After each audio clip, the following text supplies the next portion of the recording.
Most powerful organ is brain, जो कि control करता है पूरी बॉडी के सिस्टम को। लेकिन अगर उस ब्रेन में क्षति पहुंचे या फिर उसमें कोई गड़बड़ी आ जाए तो वो सिस्टम कैसे गड़बड़ा जाता है। तो आज ऐसे ही एक प्रॉब्लम के बारे में डिस्कस करने वाले हैं, जो कि है कोमा, और एक बहुत गंभीर स्थिति होती है। तो कोमा कैसे तय किया जाता है, इसके स्तर के नापने के पैमाने क्या होते हैं, और डॉक्टर्स कैसे तय करते हैं कि कोई व्यक्ति जो है वो कोमा में जा चुका है, और अगर वो कोमा में जा चुका है तो कौन से ऐसे संभावित कारक होते हैं जो कि ये तय करते हैं, या फिर कोमा की स्थिति निर्भर होती है कि जो पेशेंट है वो कोमा से बाहर आ सकता है या नहीं आ सकता है। तो आइए बात करते हैं कोमा के बारे में। तो अगर आप लोगों ने चैनल को सब्सक्राइब नहीं किया है, please like share and subscribe. तो कोमा जो होती है बेहोशी की स्थिति होती है, लेकिन इसमें जो हृदय स्पंदन यानी कि हार्ट रेट होता है, ब्रीदिंग, ये सब इस यानी कि चालू रहता है, स्टार्ट रहता है। तो कोमा की जो स्थिति होती है ये तय होती है GCS पैमाने से। GCS का मतलब होता है ग्लासगो कोमा स्केल। तो ये जो स्केल होती है ये रिस्पॉन्सिवनेस को चेक करने के लिए होती है। बेसिकली EVM स्कोर जो होता है ये तय करता है कि कोमा की क्या स्टेज होगी। तो ये जो EVM है ये स्टैंड करता है आई वर्बल और मोटर रिस्पॉन्स को। तो ये जो रिस्पॉन्सेज होते हैं आगे इसके बारे में बात करते हैं। पहले हम देखते हैं कि जो कोमा होता है ये होता क्यों है और होता क्या है। तो कोमा क्या होता है, ये व्यक्ति आसपास की चीज़ों के लिए रिस्पॉन्स नहीं करता, यानी कि प्रतिक्रिया नहीं देता। आप उससे बात करोगे वो बात नहीं करेगा, सुनेगा नहीं, या फिर कोई जो है गति नहीं करता है। तो क्यों होता है कोमा? तो अब मान लीजिए कि ब्रेन का कोई पार्ट है जो कि मूवमेंट को कंट्रोल कर रहा है, और एक्सीडेंट में या फिर किसी भी कारणवश वो जो पार्ट है ब्रेन का वो डैमेज हो गया है, तो जो सपोर्ट सिस्टम उसका है मूवमेंट का तो वो ख़राब हो चुका है। तो इस वजह से जो है मूवमेंट रुक जाएगी। तो मस्तिष्क के उन भागों को क्षति पहुंचने पर होता है जो कि चेतना यानी कि कॉन्शियसनेस के लिए रिस्पॉन्सिव होते हैं या फिर उसको रेगुलेट करते हैं। तो जो कॉन्शियसनेस को रेगुलेट करते हैं वो होता है सेरिब्रल कॉर्टेक्स और रेटिकुलर एक्टिवेटिंग सिस्टम यानी कि रास सिस्टम। अब ये जो रास सिस्टम होता है ये ब्रेन स्टेम में होता है। ब्रेन स्टेम होता है ब्रेन प्लस स्पाइनल कॉर्ड का जो कनेक्टिंग हब होता है उसको कहते हैं ब्रेन स्टेम। अब ये जो रास मैकेनिज्म यानी कि रास सिस्टम जो होता है ये ब्रेन स्टेम में न्यूरॉन्स की तरह यानी कि न्यूरॉन्स के रूप में फॉर्म में फैला हुआ होता है।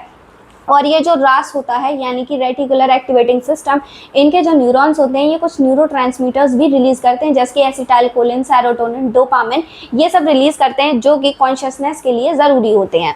तो ये जो रेटिकुलर एक्टिवेटिंग सिस्टम होता है, बेसिकली ब्रेन स्टेम जो होता है इसको लाइफ सपोर्ट सेंटर कहते हैं, क्योंकि जो ब्रेन स्टेम होता है इसमें मेडुला ऑब्लांगाटा, पोन्स और मिड ब्रेन, ये सारे जो ब्रेन के पार्ट्स होते हैं ये इसमें कॉमन रहते हैं। तो लाइफ सपोर्ट सेंटर क्यों बोला जाता है? क्योंकि ये जो सेंटर होता है ये जो रिस्पॉन्सेज होते हैं, रिफ्लेक्स एक्शंस होते हैं, उनके लिए ये रेगुलेशन का काम करते हैं, जैसे कि छींक हो गया, हार्ट रेट, ब्लड प्रेशर, इनको रेगुलेट करने का काम करते हैं। जो रास सिस्टम होता है ये ऑन ऑफ स्विच होता है।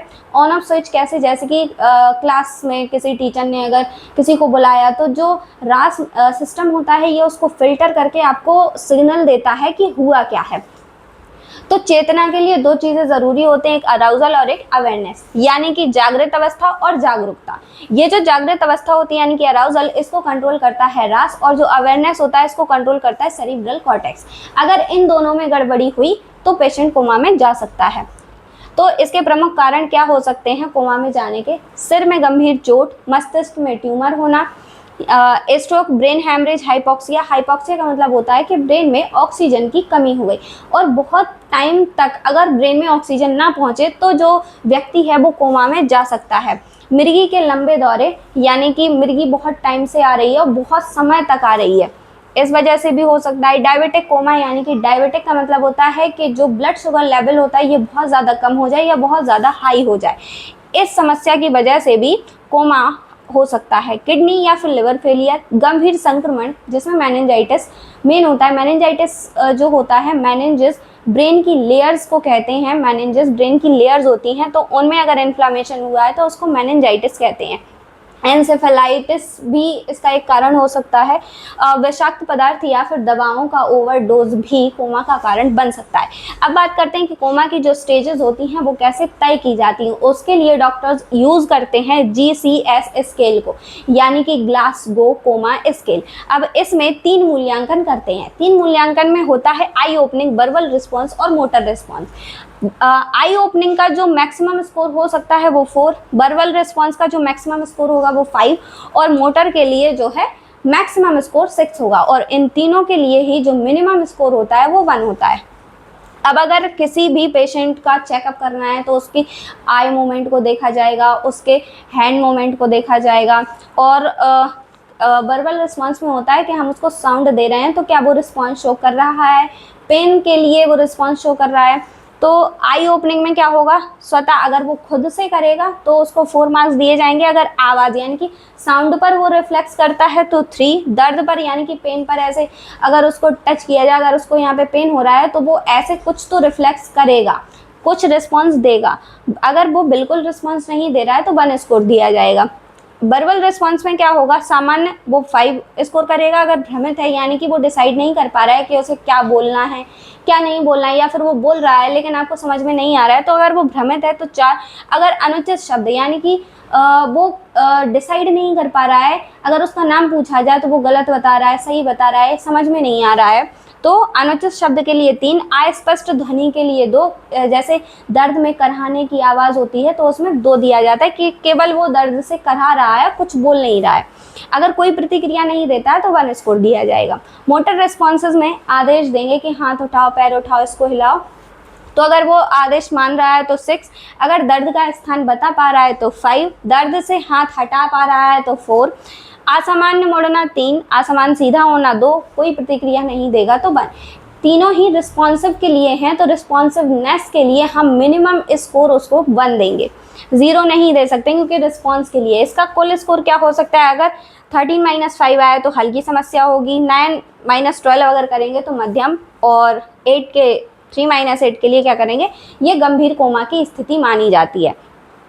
तो GCS अगर 3 आया है तो 3 का मतलब क्या है, 3 का मतलब है कि सबसे गंभीर स्थिति मानी जाती है इसकी।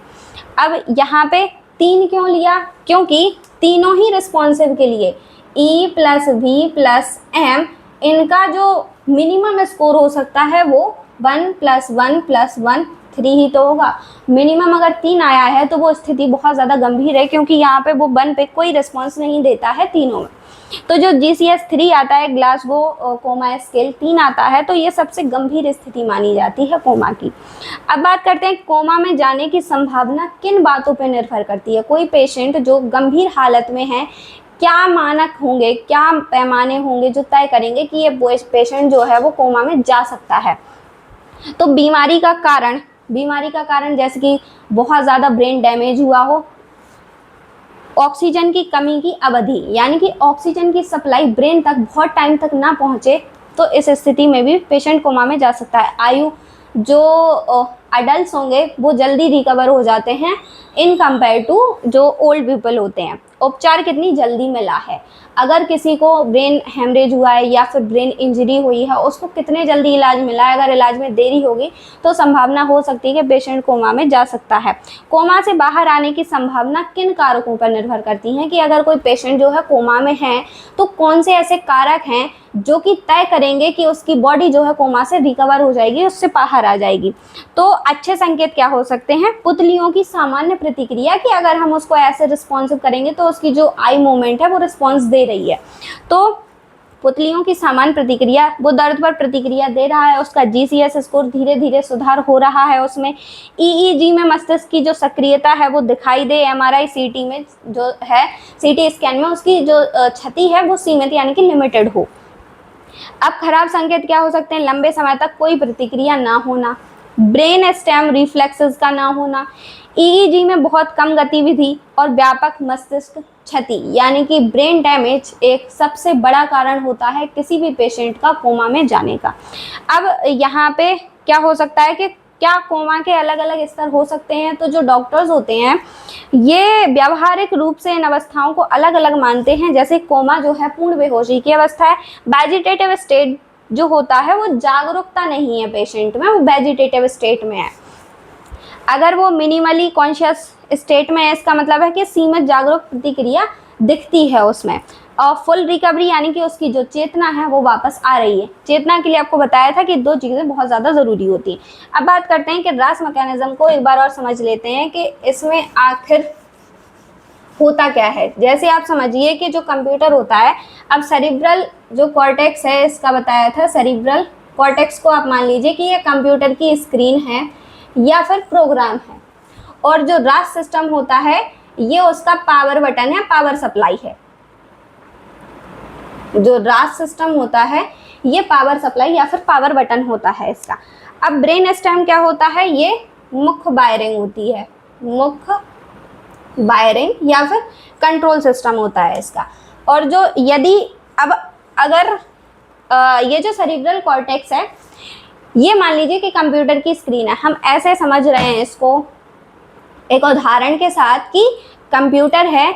अब उस कंप्यूटर में क्या खराबी आ रही है कि उसका सिस्टम ठीक से काम नहीं कर रहा है। जैसे ये बॉडी है, अगर ब्रेन के जो पार्ट्स हैं इसमें कोई पार्ट जो है काम नहीं कर रहा है तो बॉडी कैसे काम नहीं करती, उसका सिस्टम कैसे गड़बड़ाता है। तो जो सेरिब्रल कॉर्टेक्स होता है इसको हमने कंप्यूटर स्क्रीन माना, जो रास है इसको हमने पावर सप्लाई या पावर बटन माना, और जो ब्रेन स्टेम होता है उसको हमने मुख्य वायरिंग माना। अब अगर सेरिब्रल कॉर्टेक्स खराब हो गया यानी कंप्यूटर की स्क्रीन खराब हो गई, तो क्या आपको उसके अंदर का जो भी आउटपुट है क्या वो दिखाई देगा? नहीं दिखाई देगा। तो अगर सेरिब्रल कॉर्टेक्स खराब होता है तो उसमें हमें कुछ भी नहीं दिखाई देगा। अगर रास यानी कि पावर सप्लाई कट हो जाए, रास सिस्टम में कोई गड़बड़ी आ जाए, तो क्या कंप्यूटर चल पाएगा? यानी कि ह्यूमन बॉडी कोई मूवमेंट शो करेगी? अब मुख्य वायरिंग यानी कि जो ब्रेन स्टेम होता है ये मुख्य वायरिंग का काम करता है। अगर ब्रेन स्टेम में कोई गड़बड़ी हो जाए तो जो ब्रेन स्टेम का जो मेन पार्ट होता है, उसका जो मेन फंक्शन होता है वो नहीं हो पाएगा। तो इस स्थिति में जो है, अगर ये जो पावर बटन होता है इसकी पावर सप्लाई जो होती है अगर ये बंद हो जाए तो सारा सिस्टम जो है फेल हो जाता है और जो पेशेंट होता है वो कोमा की स्थिति में चला जाता है। आई होप आप लोगों को ये वीडियो समझ में आया हो, पसंद आया।